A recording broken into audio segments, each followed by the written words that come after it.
নমস্কার বন্ধুরা, তোমরা কেমন আছো? আশা করছি ভালোই আছো। দেখো, আমি আজকে সোয়াবিন দিয়ে, আলু দিয়ে আর মসুর ডালে বড়া দিয়ে তরকারি করব।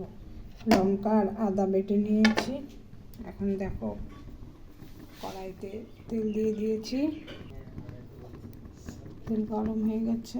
একটা শুকনো লঙ্কা আর একটু জিরা, এখন কাঁচা লঙ্কা আর আদা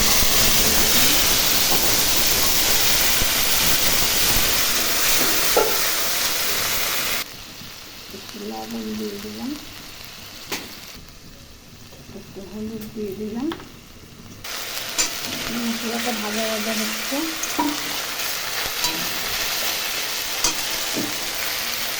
এখন আলুটা দিয়ে দিলাম,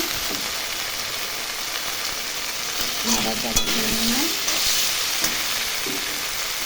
এখন সোয়াবিনটা দিয়ে দিলাম। এখন একটু ভেজে নেব।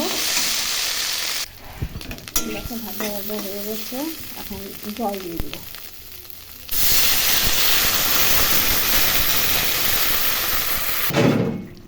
জিরার গুঁড়া দিয়ে দিলাম,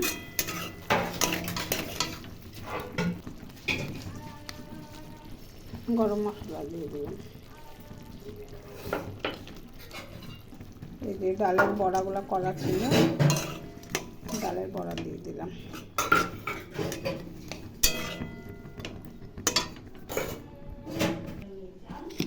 আর দেখো, একটু ঘি দিয়ে দিলাম। এখন ভিডিওটা ভালো লাগলে লাইক, শেয়ার, কমেন্ট করে দিও।